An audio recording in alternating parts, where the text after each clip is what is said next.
Lead with strength and love. Become the greatest man your family's ever known. Enjoy an incredible sex life with your wife. Be the family captain. All this and more on this episode of the Patriarchy Podcast. So join me as we build, fight, protect, and lead. This is the Patriarchy. Rise up, O men of God, have done with lesser. Rise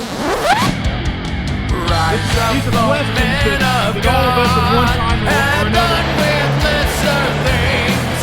Give heart and mind, soul and strength, and serve the King of Kings. Lift high the cross of Christ, tread where His feet have trod. As brothers of the Son of Man, rise up, O men of God.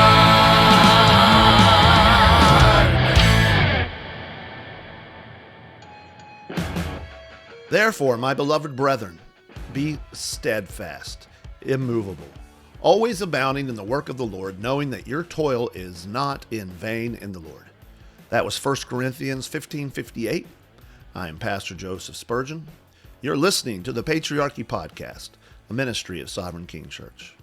It's good to be back with you today. I'm actually very excited about my guest today and the interview that we've got coming up for you. But before I begin that, I want to talk to you about a very common scenario that I face as a pastor, in particular regards to marriage counseling. So, common scenario, guy calls me up or texts me, hey, can we get together for coffee or breakfast or something? You know, I want to talk about something. And so, sure.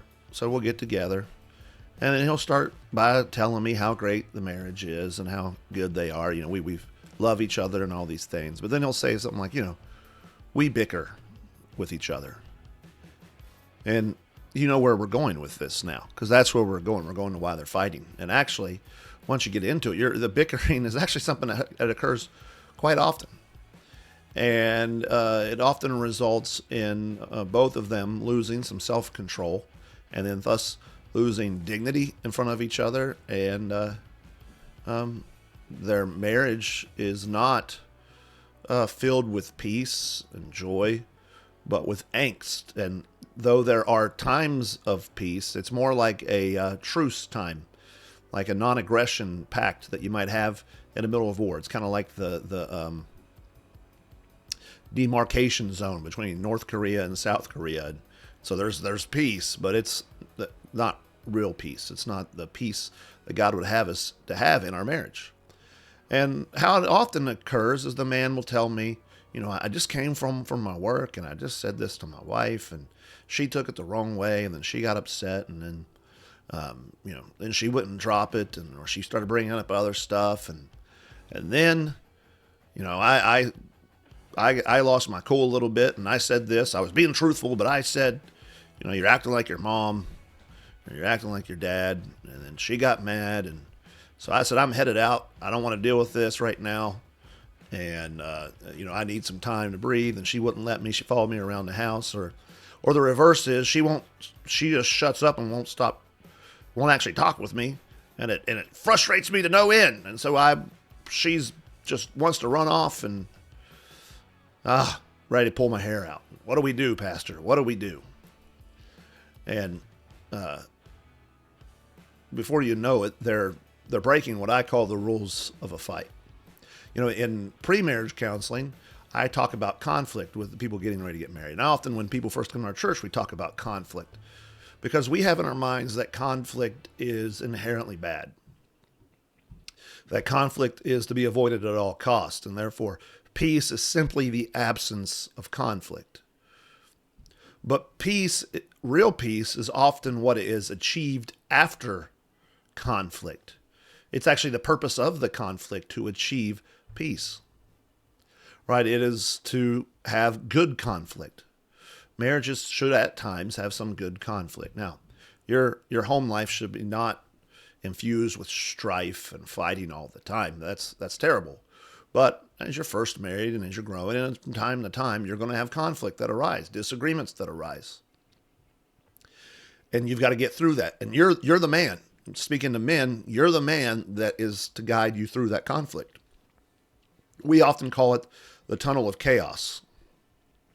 That you're going to get through. You get into the conflict. It's this tunnel of chaos. You can't see the outside world. It's hard emotions are heavy, and it's easy to get led astray and by your emotions.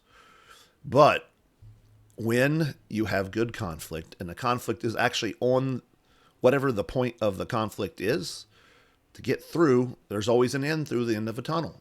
Right? No tunnel lasts forever. And when you come out the tunnel, there's life and light around and green grass. It's like Scripture tells us that Jesus leads us through the valley of the shadow of death. He's leading us into green pastures, but it has to go through some tough times at times to get there. That is, great peace, great joy often comes through times of conflict. And so one of the things I teach that is about the rules of conflict that a marriage needs to have, and or you really need to have with anybody for conflict. Some of the rules are simply no violence, like in the sense of no hitting, no punching, no kicking, no slapping, no throwing stuff, no breaking stuff, right? Those things should be off limits. Another rule of conflict is no always words, like no, you always do this, you always do that. Was that true that you always do this? Well, it's actually not a true thing. And to say that is to move away from the point of the conflict, which if you're going to have good conflict, you're trying to keep it on to the actual point. Other rules, no insults, like you're just like your dad, just like your mom. Another rule is you refuse the divorce word, right? No end of the relationship conversations in the middle of trying to figure out, where to go eat tonight. And now this blows up into something else, and now you're throwing out the word divorce. And now when you do that, when you throw out the word divorce, you've just taken the conflict and made it into not about the thing that it's about, but now it's about the relationship. And now you can't work together, because part of the point of the conflict is to work together to come to peace and agreement on an issue, or even understanding. And when you make it about the relationship, now one party has to back down from the other and that kind of thing in order to preserve the relationship. So everything becomes about preserving the relationship rather than about the actual issue.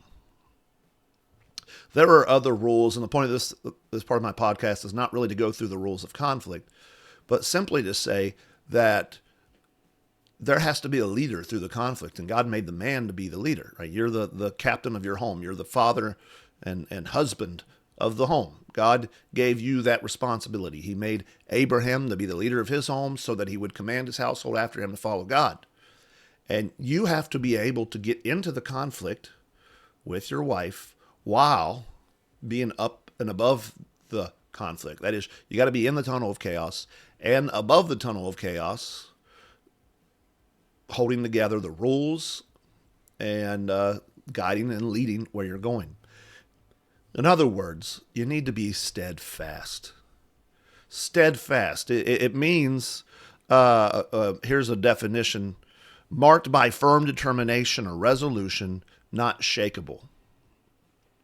Steadfast means a commitment to what God has given you and who he has made you to be, and you're not going to be shaken from that. It's a commitment to God's way, to do what is good.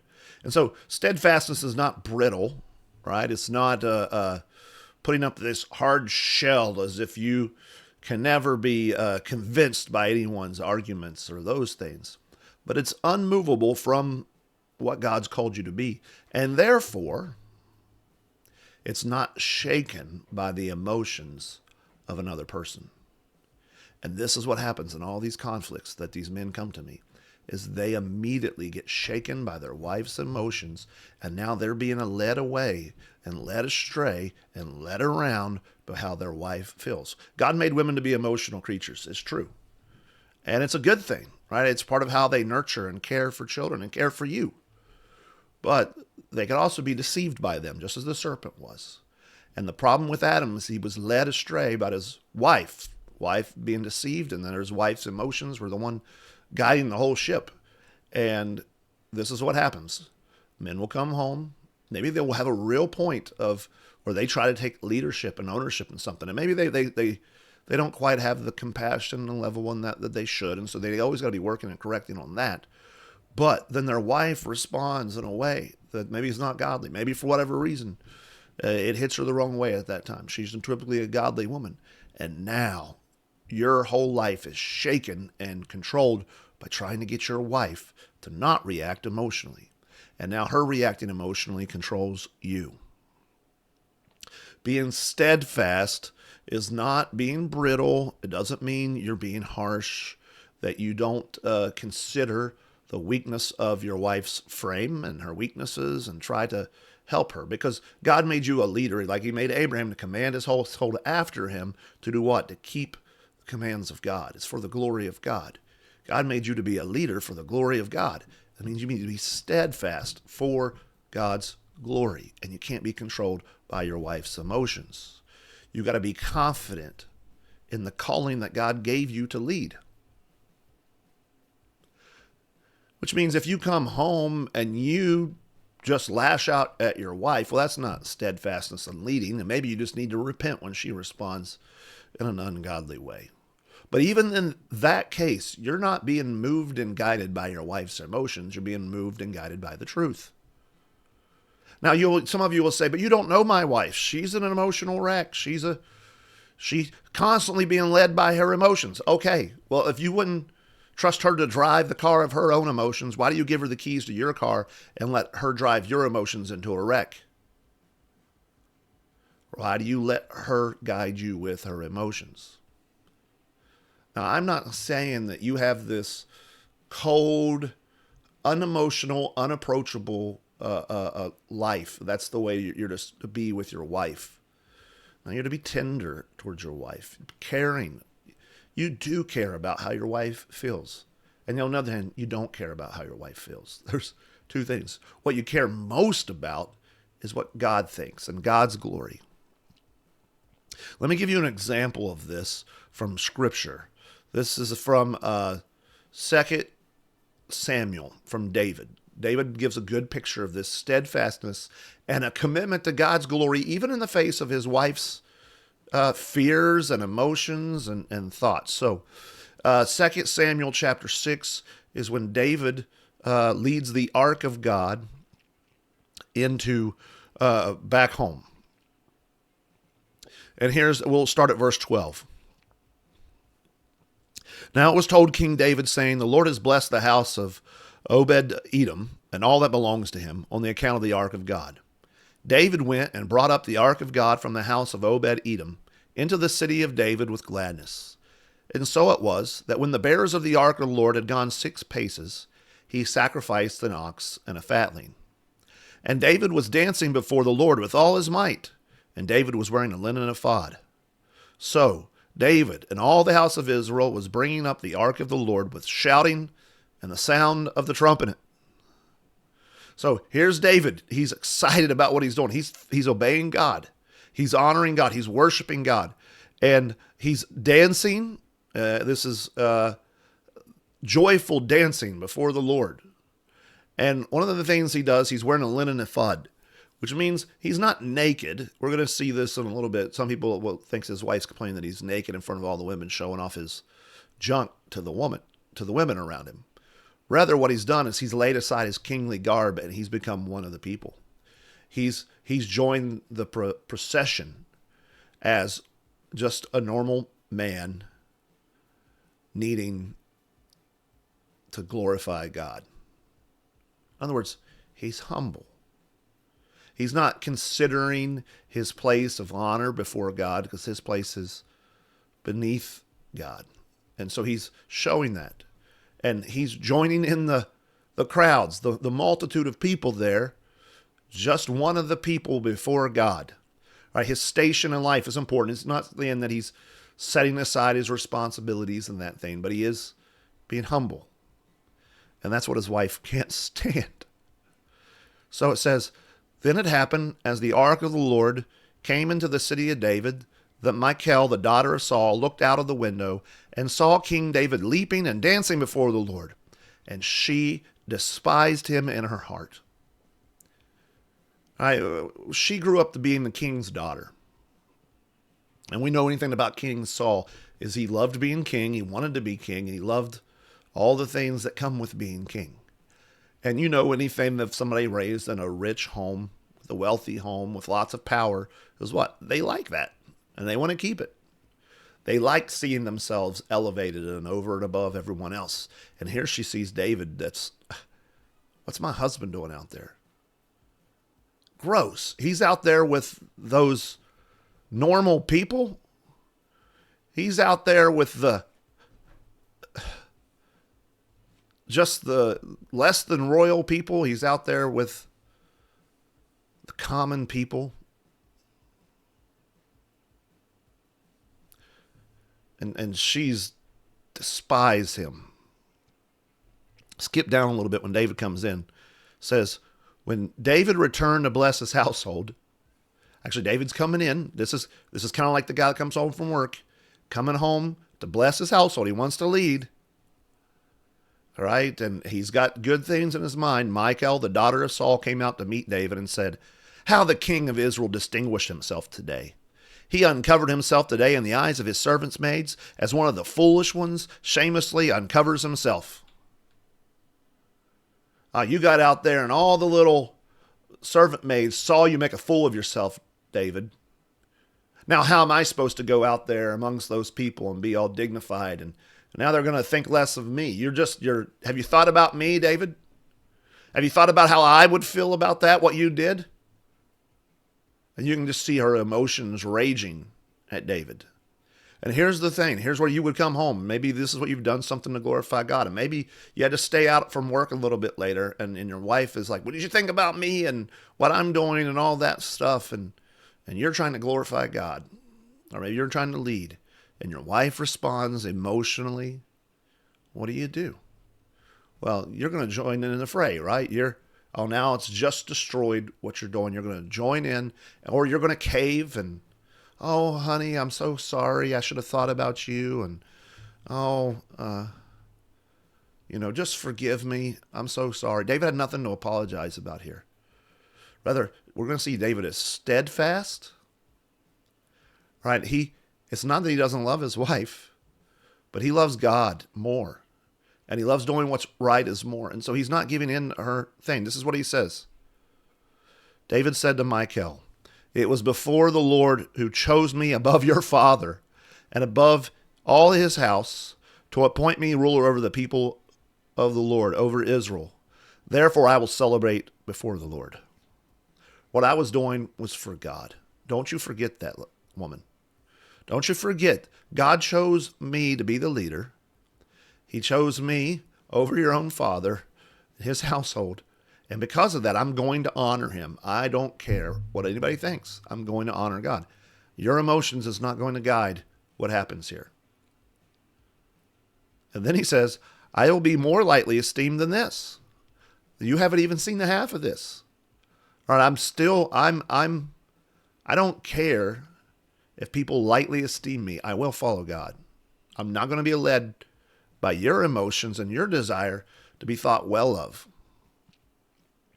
And then he says, I will be humble in my own eyes. And then here's almost a strong rebuke. But with the maids of whom you have spoken, with them I will be distinguished. Right? The people that you think they're going to look down upon, they're not, because they're going to see me glorifying God. Right? The ones that you feared, they'll honor me, because they see me honoring God, and God's already declared that to happen. And then it says, Michal, the daughter of Saul, had no child to the day of her death.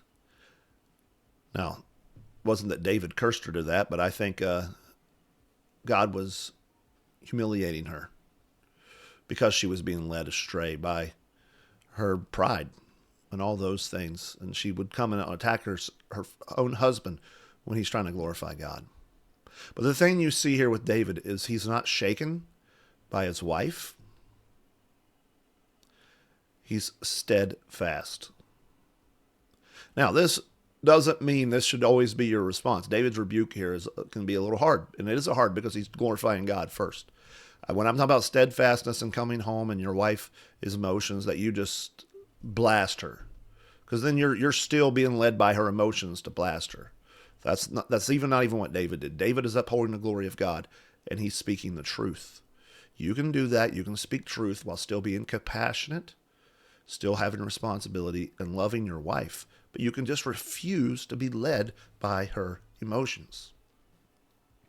Be steadfast. Do what is right. The right thing may be to be humble before your wife and say, well, let's talk about this and let's work through it.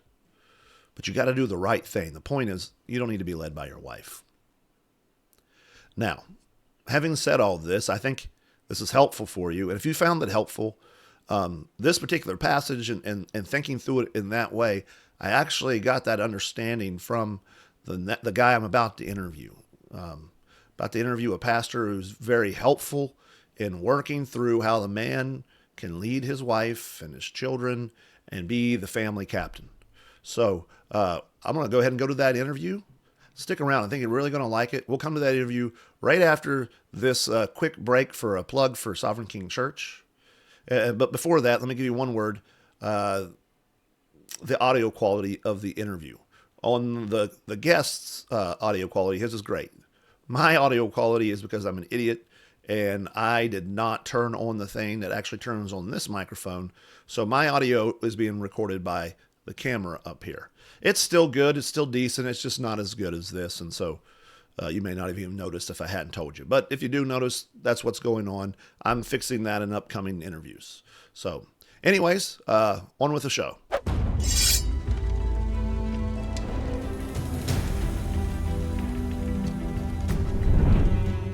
Hello, I'm Pastor Joseph Spurgeon, and welcome to Sovereign King Church. What could you expect at Sovereign King Church when you come? That we are a church committed to being nothing new. We're not trying to create a new religion. We are Christianity. In the day that we live, the old things of Christ are pretty rare. To find a place where the gospel is proclaimed, that's not new.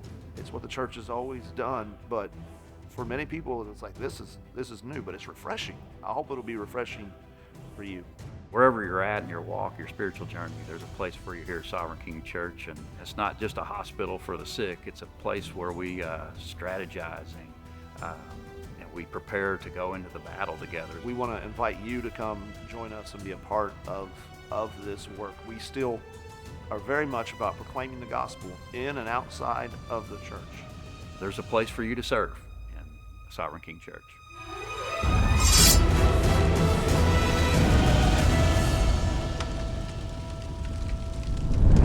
Welcome back to the Patriarchy Podcast. Man, I'm excited about my next guest. I've been wanting to have him on for a while. I've been watching his ministry for a couple of years. I've seen the fruit of it, and so it's been good to watch.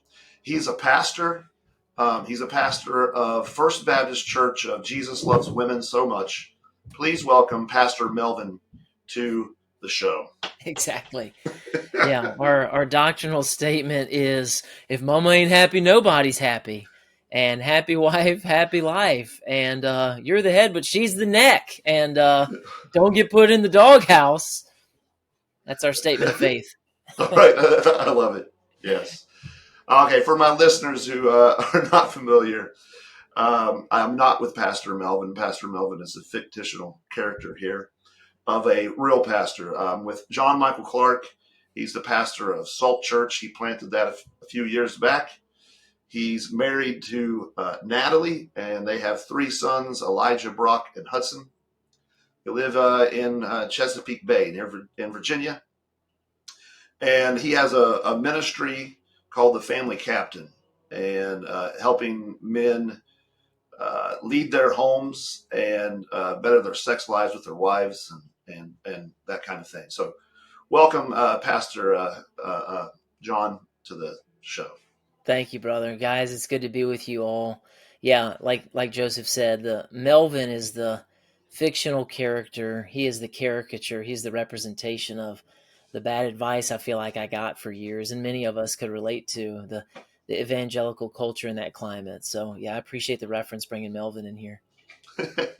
So, Well, hey, I mentioned Family Captain. What is the Family Captain? Tell us about what it is, maybe how that got started. Sure. So it does go back really to years ago. Natalie and I, we've been married 16 years now. Um, when we were first married, we went through pre-marriage counseling, and all the right verses were a part of that. All the marriage verses, all those New Testament commands to husbands were mentioned and visited. All those New Testament commands to wives were mentioned and visited.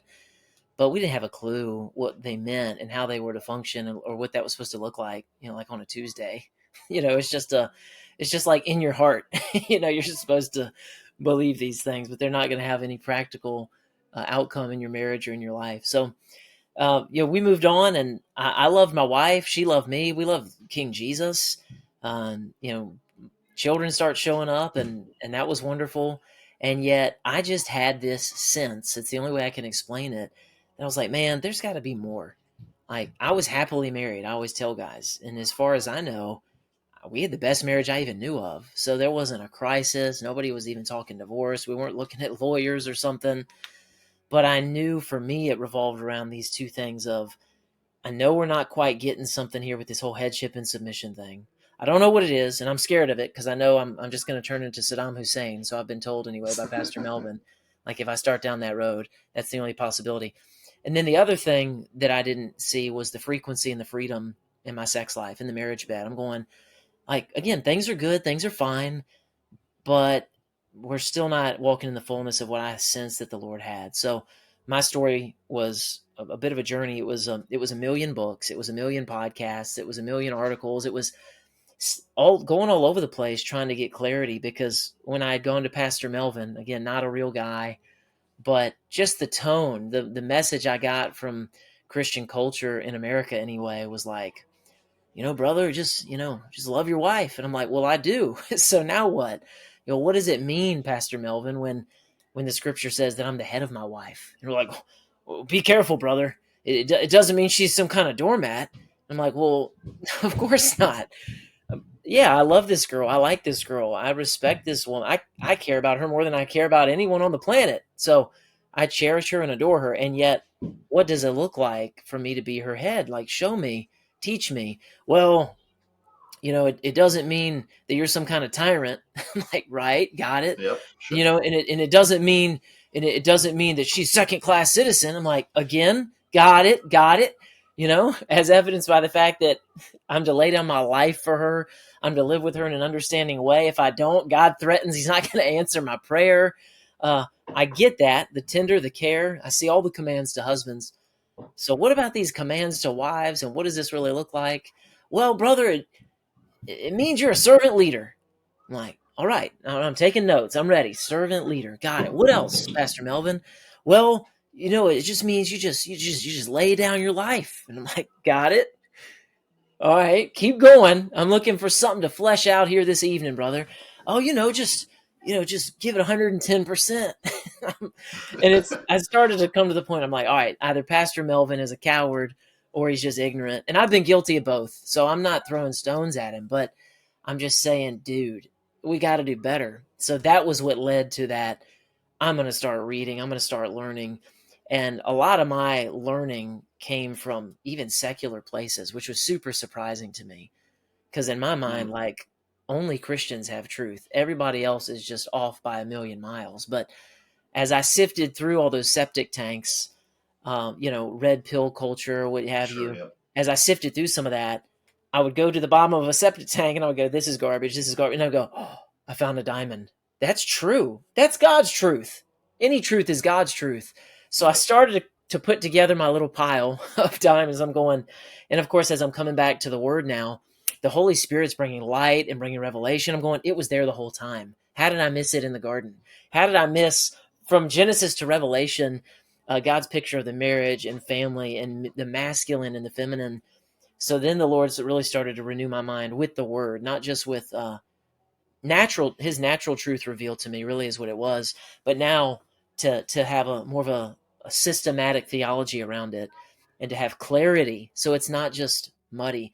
And again, one step at a time, I'm applying these things and growing and learning and starting to lead. And it was just awesome, man. Like, the big switch for me was the switch of responsibility, taking ownership of the outcomes. And then, yeah, the authority piece is there as well. So is the compassion piece.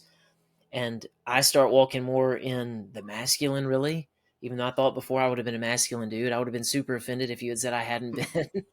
I paid the mortgage. Like, my wife was at home, and like, I protect her, all the things I thought I did well. But as I walk that out more, Natalie's walking deeper into the feminine. And I'm really embodying this, like we call it now, the captaining of the ship, this family leadership. And what I found also at that same time was attraction was building. Turns out when my wife had a different dude, turns out her drive wasn't broken. Turns out we didn't need like weird supplements from China, off of Amazon to try and the horny goat weed to try and get her turned on. Yep. Turns out it was the dude that she was living with.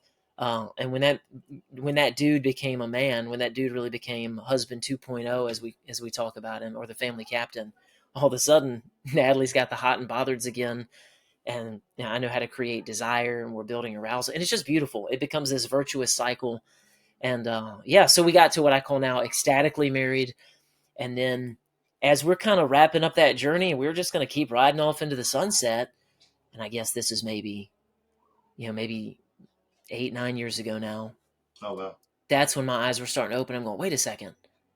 Other people need this. Like, I thought I was the only dude, but as I grew in this, I'm going, I can help my brothers here. So then that led to maybe I can help dudes online. And I started doing that a little bit. And then eventually in 2018, started like a little mini email course, launched it to nobody because I hadn't been doing anything consistently online.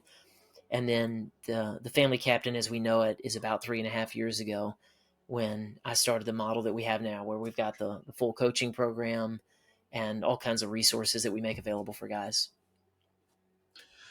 Nice. Well, you've kind of answered one of the questions there, but I want to ask it again to bring it out. So as you do this work and as you were thinking in your life, what were the issues that you kept maybe seeing in your own life, or you're seeing in all the men now that you're ministering to, that are keeping them from basically enjoying their home life?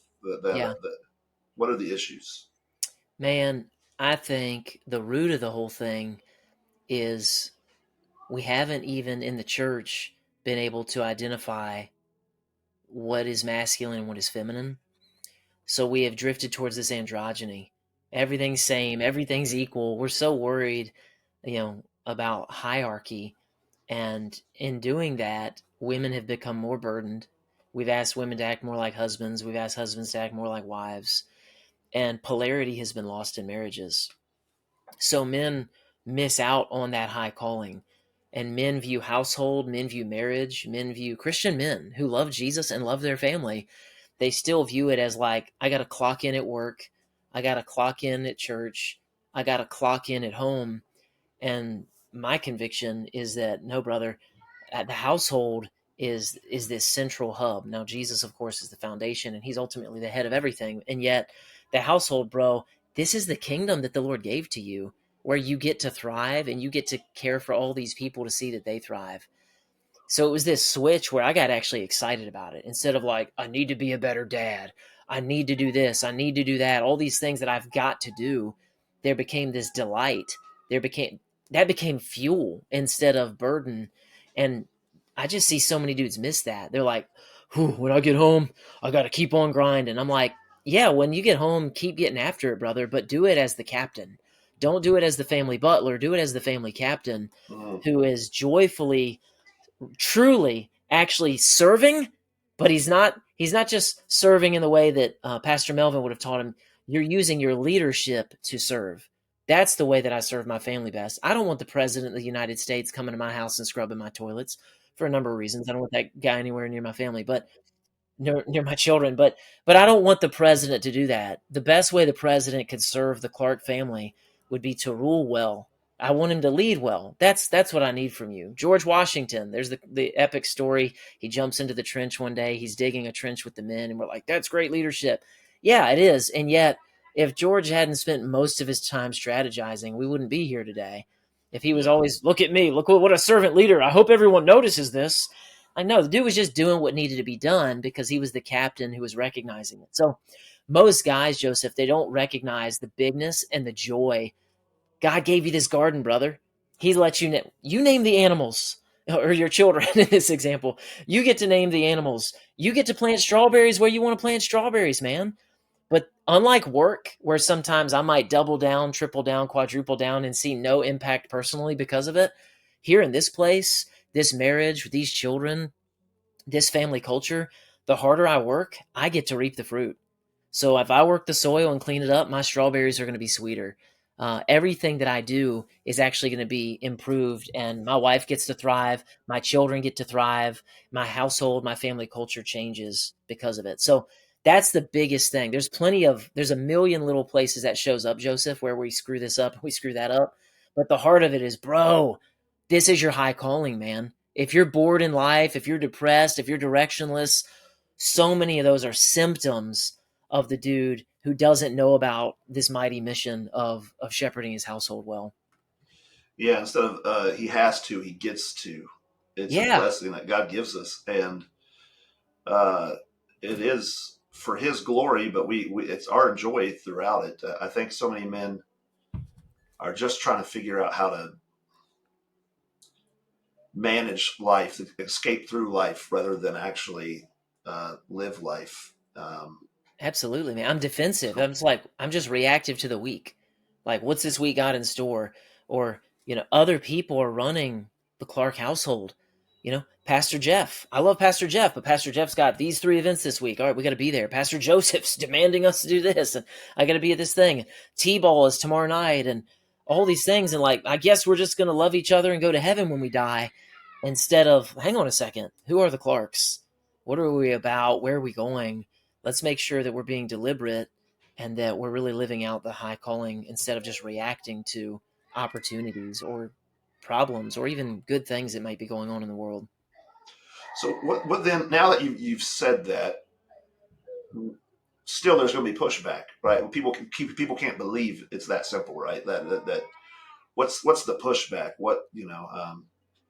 Yeah. Maybe Well, one my of the wife won't let me excuses. lead. I want to Okay. lead, dude. I've tried, but my wife won't let me, which is, I remember feeling that way. The real short answer to that brother who feels that way is like, Joe Michael, I love it. I see it in the word, but my wife won't let me lead. Here's the good news to that brother. She can't stop you from leading, my man. Because the primary thing we focus on, specifically with our clients, our elite clients, is we actually bring them in and we say, our greatest priority is self-leadership. And we teach a man how to really rule himself and how to level up from what we call like the husband 1.0. Because guys are thinking, I need to lead my wife. And when you're an immature leader or an inexperienced leader, your mind automatically goes to commands. Okay, if I'm leading, that means I need to start telling my wife what to do. Well, hang on a second, my brother. Let's build some leadership capital, shall we? Let's stack some money in the bank with her. Let's show her that there's a new man here. So back to that garden analogy, that guy who shows up day one, say he comes across the Family Captain podcast or the Patriarchy podcast or anything else, and he's like, the light comes on, the Holy Spirit brings revelation. He's like, praise God. He's like repentant and ready, and yet he lacks a ton of wisdom right now, and he doesn't know how to go take a crack at it. And he walks in the door tonight, goes, hey, babe, everything's going to be different. I'm the leader. You're the helper. It's going to be awesome. And she's like, whoa, she's terrified. Well, brother, she needs to submit. Indeed, she does. And yet she won't because like this is difficult. Husband 1.0 shows up to her and tells her how it's going to be. So what we'll do is we'll teach guys about this orchard analogy. You just got revelation on what's possible and you imagine it now. You can see the blackberries and the strawberries and it's all in your heart and you go, this can be beautiful. But the mistake that a lot of guys make, and I did as well, is you run to your wife and go, hey, I got this awesome vision. Let's go plant an incredible orchard. And she's like, you're not that guy. Like, you don't have that kind of influence with me right now. You've been my life partner for a decade.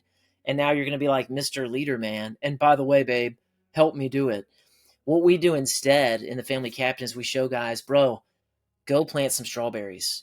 Go till some soil, pull up some roots, pull up some rocks, plant that seed, water it, and just come up to that girl and say, taste this. And she goes, that's amazing. And you go, yeah. And then you bring her some blackberries. And then you bring her some other things. She goes, this is amazing. You go, I know, right, babe? She's going, what are you up to? She's noticing there's a different guy. We want her, like, just like you would agree, anyone who believes in patriarchy, that's good news for women. That's not bad news. This is a win-win scenario. This is not a win-lose. And the same is true in the family captain. If you're going to captain your ship, your wife should be thrilled. Your wife should be the recipient. So what will happen is she goes, this is delicious. This is wonderful. And then eventually you say, let me show you something I've been working on. And now she gets to see and go, yeah, babe. And I've got bigger vision, and we could take it here and we could take it there. So to answer that brother's objection, my wife won't let me. Brother, she can't stop you from waking up on time. She can't stop you from going to bed on time. She can't stop you from shepherding your children at bedtime and praying over them. She can't stop you from being consistent with worship. Like, all these little things. She can't stop you from washing your truck and getting the Wendy's wrappers out of the back seats. Like, all of this way, like, well, I want her to obey when I speak. I'm sure you do. And yet, you don't even obey you, bro. So you start leading you well. You rule over you really well in all the areas that you haven't been. What are you saying? These are hoops I have to jump through? No, not at all. But I'm just saying, let's recognize human nature a little bit. And let's recognize the fact that this is going to build her trust, and it will help her to make it an easier transition to receive the benefit of your leadership, which, by the way, is what you want, to love your wife like Christ loves the church and give yourself up for her. When you've abrogated your responsibility for so long, your wife ends up stepping in to be the leader. And what you're saying is the day that you show up saying, I'm the leader, wait a second, I'm the leader here. And now what you have to do is you have to lead and set the example and give her security so that she can let go of being leader. And you're actually not doing it really for her sake either. If you think about it, it's for the glory of God. Amen. That's kind of if I could borrow your Melvin thing. The Melvin guy runs around trying to do everything for his wife's sake. His life is centered around her. We're doing this parenting class at our church, and we just talked this last week about child-centered parenting. It's the hovering and all this stuff that people do. And the analogy I gave was the earth goes around the sun and the moon goes around the earth. And child-centered parenting, you flip the whole thing and you've got the earth trying to go around the moon. And the same kind of deal happens with many homes is the dude is spinning his world around the woman and her desires and all those things, rather than spinning his world around God and bringing her into his gravity. And a lot of this is just having the gravitas to pull the woman along and have a vision, a mission for something. You're actually going somewhere. Yeah, and the crazy thing is, even Melvin he's not even loving to his wife because it's burdensome to her. And obeying all of her commands, he's really mostly obeying her anxieties. He's obeying her fears. He's obeying her worries. She needs to be shepherded through all of that and loved and washed with the water of the word and whatever the ministry that's needed in that moment for her. But obedience and submission to those every emotion is not the answer. So he pats himself on the back while crushing his wife with the burdens of life and going, whatever you want, babe. And it's mostly because he wants to avoid that responsibility as well. If mama made every decision, then ultimately she's kind of at fault. So I'm still in the clear. We're just life partners navigating this thing together instead of me willing to be the tip of the spear who takes the hit, but who also has the privilege of laying down his life in all these different ways that God gets glory. This woman gets blessed, and I step back into that leadership vacuum that I created.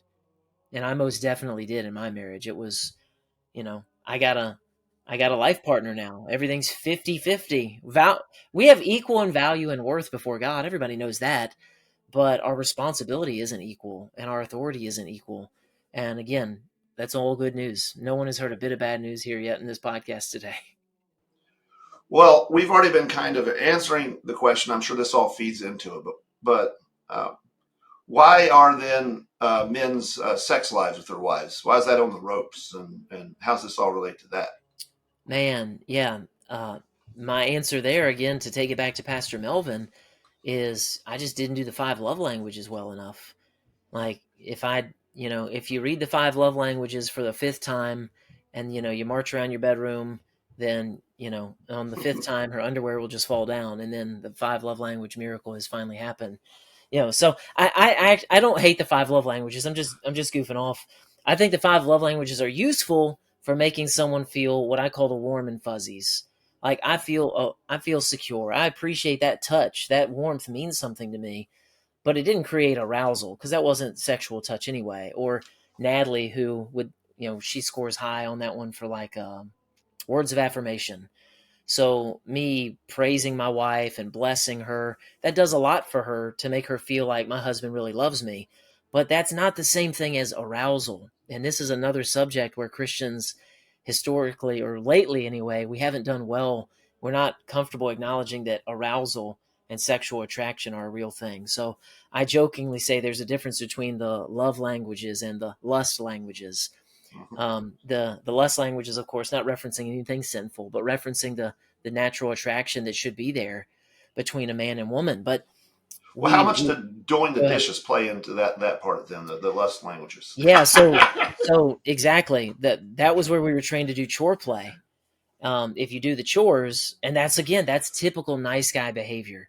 Nice guy puts in his head, he makes this what they call the covert contract. If I wash the dishes, when I'm finished washing the dishes, and then I go put the kids to bed early and all this stuff, mommy will recognize that and she will reward me for being a good boy. That's totally weak. It's totally emasculated, all that behavior. I'm not doing all those things as the captain who loves my family and is going to shepherd this household well. I'm doing those things as a needy boy who wants to extract something from my wife. She is the keeper of the sex. I am the seeker of the sex. Oh, keeper of the sex, may I please have a cookie from the cookie jar? So it's just completely unattractive, and she cannot help the fact that she is not attracted to me when I behave that way. It is boyish, and no healthy woman wants to have sex with a boy. So I'm just going, I've done all the things. I've jumped through all of your hoops. How could you possibly not want to have sex with me now? And she might be like, dang it, he's right. He did do the entire checklist. I guess I do owe him sex. And then a wife, quote, gives her husband sex. Like, it's horrible. She lays on her back. He has sex. It's over. He hated it. She hated it. But I guess the rules of engagement were fulfilled. And now he'll just try and build it up again for in a few more days. She can't explain why she doesn't want to. She doesn't understand it. Baby, why don't you want to? I don't know, babe. I just don't. Yeah, but why don't you? I don't know. I just don't. Even if she has clarity, and most of the time she doesn't, even if she does, she's not going to be willing to say, you're just not that guy. Because then he's devastated and she feels mean and she feels like he is following the rules. So, Jamichael, what is the answer? Brother, the answer again is masculinity. The Lord designed attraction to be built so that the masculine and the feminine will be attracted. But we need that polarity to create that attraction. If I'm my wife's girlfriend, she's not going to be sexually attracted to me. If I'm my wife's helper, if I'm the family butler, if I'm not leading us, if I don't have strength, if I don't have the strength even to tell her no, if every time Natalie says jump, I say how high, like even deep within her, although that might be a temptation she has in her flesh, if I live in obedience to that, her respect for me diminishes.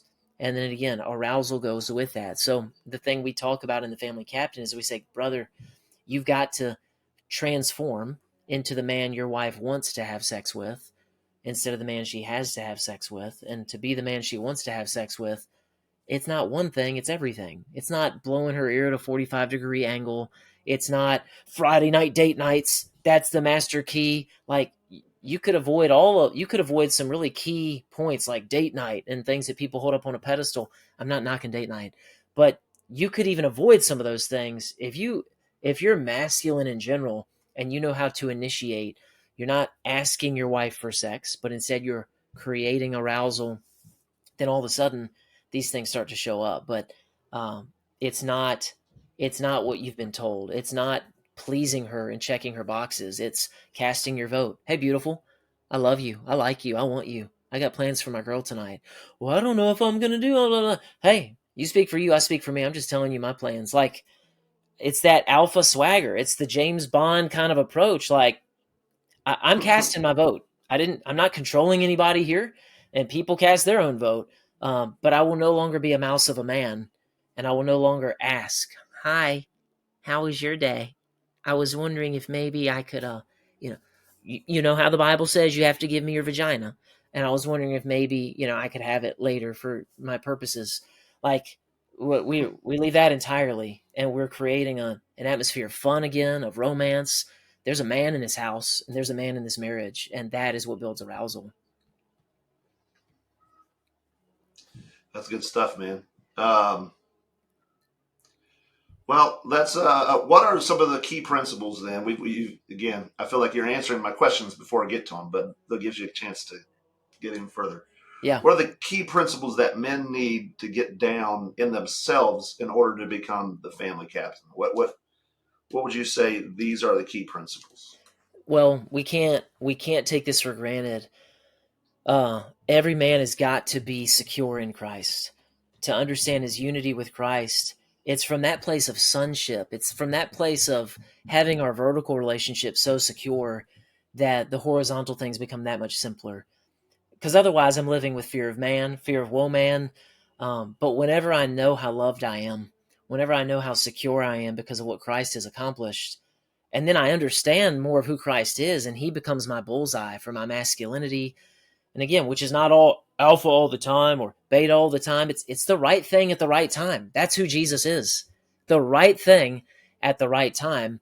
And that's what we become as well. Instead of, well, like guys listening right now, "Oh, Joe Michael, my wife would never go for this." Brother, you're missing the point. Nobody asked what your wife would go for. We're talking about walking in obedience to the Lord Jesus with your life. That's all we're talking about. And also, just so you know, my friend, this is her best chance at a positive response, because trying to please her will make her miserable, and it will emasculate you in the process, as you already know. Everybody's best chance, not their absolute guarantee, but everybody's best chance is you walking closely with the Lord and having a love of God, a fear of God. And that's the thing that when you go to park the car at Costco and she goes, "Park over here," you don't get defensive, nor do you obey. You just say, "I got this, beautiful." You've got this joyful swagger. You've got this confidence, and you're just going, "I'm not defensive. Don't disrespect me. I'm the captain now." We're not going there. Nor are we going to go to, "Where do I park? Well, how do I make you happy? What is it that you need?" But instead, we can become a different dude. We're not just using the right line that I learned from the guy on the internet. We're really a different man internally, because Joseph, to use your analogy, like, we're orbiting around Christ. And now I'm orbiting around Christ, and I'm not leaving his orbit, not for nobody, not for nothing.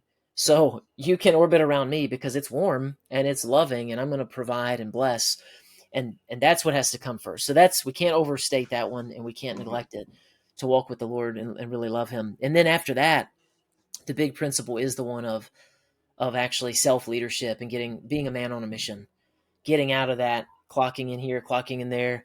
Well, I guess my wife will tell me what the weekend has in store. Truly being a man who's actually captaining his own ship before he's even thinking about, "Hey, how do I tell her what to do?" Which is really not our goal anyway. But to truly captain yourself, to build that self-confidence and self-mastery. Like, bro, it feels good to feel good. And that stuff comes from wisdom and expertise. Like we said earlier, like, man, your truck is clean. It doesn't have to be spotless or something, but like your life isn't represented by the Wendy's wrappers in your back seat any longer. You're a man who brings order to chaos. And that's a theme that shows up in your life. So the brother who's like, "Where do I begin?" Bring order to chaos, brother. That's where you begin. Bring order to chaos. Where do you see chaos in your life? Like, "Man, my taxes are a mess. I had to file for an extension, not because we actually needed one, but just because I procrastinate like crazy." Okay, fair enough. I feel you, but let's make a change. Let's get after it. Let's handle our business. Again, not as a weakling, but as the captain who's going, "Lord, help me to bring order. I want to run my kingdom like Solomon," right? The Queen of Sheba comes and she's going, "Even the placement of your attendants, my breath is taken away." Like, you've given thought to everything that you've done here. This is a deliberate life. And that's the principle here, Joseph. It is a deliberate life. I'm not a victim of circumstance. Yes, there will be icebergs. Yes, there will be storms. Yes, there will be currents. But the captain can navigate that. But he's still going to head to his own harbor. So, brothers, follow Jesus. That's number one. Number two, start to clarify your purpose and where you're going. Bring order to chaos. don't drift any longer. Change your environment. Of course, you're listening to a podcast like this one, so you already are on that journey. And then from there, yeah, we want to build our actual leadership skills to influence the people that we love most. And for each man, his fruit that he wants is going to vary. Some guys are like, man, my sex life is exactly where I want it to be. Other guys are going to be like, man, you know what? My children need more deliberate daddy involved in shepherding them in the word. Or, man, I can see that I have left my wife to herself. I've kind of told her to be a big girl and take care of her own problems. And now that I'm recognizing she needs me involved, I can't live her life for her. And yet headship is a thing, and it counts for something, and it means something. Guys, just like if your fifth grader is failing all their math all the time, you don't just go suck it up, figure it out, suck it up, figure it out, suck it up, figure it out. But when a wife often struggles, a husband's like, babe, like, I don't know, go to counseling. It's all solve it. That's kind of your life. And he's not really covering her. He is not completely yet devoted to the degree that he needs to be. Well, Jamichael, I can't control her. Careful, brother. I didn't say you could. And yet you can still take ownership of outcomes in a way that really blesses. Have you prayed for this woman? Have you fasted for this woman? Or in what ways are you going to continually shepherd her forward? So those are a couple of the big picture principles that we would use as a brother is growing through the details. Well, hey, brother, man, I think we've covered quite a bit. There's just to begin to apply. This is amazing. What, maybe some final words of advice or wisdom that you may want to give? And what about people that want to find out more about Family Captain, what you do? Well, here's one more thing. I'm throwing you three things all at once, so juggle these three. Let's do it. What kind of fruit have you seen from the ministry? So these all sound great. Everything you're saying sounds great. I know you say you saw it in your own life, but there's always a skeptic out there, right? Yeah, sure, this stuff doesn't work or whatever. Sure. What fruit have you seen? Maybe talk about that first, and then you can kind of give us the final. Yeah, I mean, so I've, at the elite level where I've personally coached guys, we've had over 250 some come through in the past few years. So the fruit, like the skeptic won't be persuaded as he hears this because it's still going to sound like ridiculous. And sometimes I'm hesitant to even share our client wins because I'm like, no one will believe this. They're just going to, and in their defense, I am literally selling something. So in all fairness to them, like, I get that. But man, we've seen it all, to put it briefly. Just a few weeks ago, we had a dude, and this is weird. This is oddly fast, but he was like 2 weeks in, and he was like, this has changed my entire life. This has changed my entire marriage. We had the most passionate marriage bed experience that we've had in 20 years. Like we hear this kind of stuff all the time. Or the father who's more deeply connecting with his son and shepherding him, or like the whole family culture that has been transformed, or the wife who is actually responding with softness and femininity. Why? Because she's finally being covered. There's a greenhouse over her and she doesn't have to be hard, powerful woman anymore. She gets to be godly helper who is feminine and strong in the feminine ways, not strong in masculine ways. So, yeah, I mean, testimonies of like, my wife is smiling again. It all depends on where a man is, what kind of fruit he wants to see. So some guys, they come in, they're like, bro, my marriage is level 10. It's awesome. But I want to know what the scale looks like from up to 100. And we're like, cool, let's get after it. And then we've had guys like, man, my marriage is level, 5. And, we're just kind of roommates. We love each other. We love the Lord, but it's stale around here and it's tense. Joy being restored to these households. Like, and it's not husbands going to the wives saying, I signed up for this program, get with it. It's him just going, get with the program. Yeah, you get with it. You're costing me money here. Yeah, because I remind guys, I'm like, she didn't sign up for nothing. This is all about you, brother. And so here's how we're going to shepherd and move from there. So yeah, the short answer is we've seen it all. We have seen, the daughter with special needs in the parents' bed for, she's 12 years old. Oh, and wow. He's like, man, she was born with like half of her brain out of her head. Just mom and dad are sweet and she's a sweetheart. Their daughter is. They're just like, man, what do we do? But that man who shepherding through a process gets his daughter in her bed permanently, but then still realizes, man, my wife is fried. Her work sucks. It is oppressive and heavy. And coaching him, like he's one of my guys. I love sharing his story, but retires his wife, moves out of state to a church that the Lord was calling them to. And now, like, she is just thrilled. She's homeschooling their daughter who sleeps in her own bed. And he's like, I got my wife back. I got my life back. And so, yeah, from the grand and glorious to the more subtle things that mean a ton to just those guys, the Lord has been faithful with all of it. And then as far as last thoughts, just to encourage brothers, it's more of what I shared earlier. It's, brother, it is a high calling. It's an exciting thing. And I know it can sound overwhelming, like, oh my goodness, this just sounds like work. Well, yeah, gardening is work. So I don't deny that. But remember, my friends, work was part of our design. Work was not part of the curse. The thorns are the sucky part. But work itself was good. Work itself was a blessing. And you were built for that, my man. The thing that you and I hate about the work is the thorns. It's the sweat. And some of that's involved. And yet, the good news that I wanted to refresh you with is, dude, you get to reap the benefits when you tend this garden. I've been doing some yard work, and I'm excited about it because I get to reap the benefits when this landscaping thing is done, and when we get it all set up, we're going to have this new place to hang out, and it's going to be beautiful. We got plans. So it's work. And I was outside sweating and working on it and all this stuff, and I'm spending money on it. And yet when it's done, I get to enjoy it. So you get to build this thing, and you are responsible for the outcomes, good or bad. That's not to say that everything is your fault. We'll clarify that point. But you're responsible for the outcomes. And when the Lord comes walking into the garden of your household, whether it's the Spurgeon household or the Clark household or you guys listening, the Lord is saying, where are you, Adam? He's coming and asking. He's not going to say, hey, who ate it first?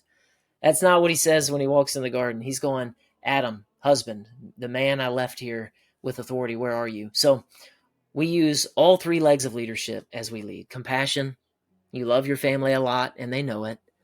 Responsibility, you take ownership of all the outcomes. And authority, you have the power. Oh no, there it is. The power to what? The power to do what's best for the people that you love. Not the power to satisfy your own ego, although technically it's a two-edged sword, so you do have that ability. That would be the sinful way to lead. But the power, the purpose of the power is to do what's best for God's people, and that would include you. And when we have the heart of Christ, man, we hit the bullseye a lot more than we miss it. So that's my encouragement to you, brothers. Get after it. As far as Family Captain stuff goes, you guys are already podcast listeners. So the Family Captain Podcast is a podcast you can check out. It'll bless you. If you're on Facebook, you can join the Facebook group.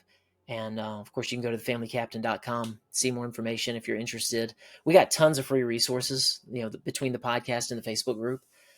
But even if you just want somebody to give you a couple minutes of their ear and of their time, we have a team who will do an assessment call with you, 15 minutes, check in. Hey, brother, tell me about yourself. Here's what I'm seeing. Here's what I'm feeling. And they will even curate for you and say, hey, these are your assignments. Go to these podcast episodes. So we'll use it as a bit of a curriculum to serve you well. And then, of course, if you want more support, we got the Elite program and all that good stuff if you want to learn about it. All right. Well, hey, brother, this has been an encouragement to me. And I've again, appreciate your ministry, the work that God's having you doing. So thanks for coming on the podcast. Thank you, brother. God bless you and all the guys out there in the patriarchy world. Until next time, go captain your ship.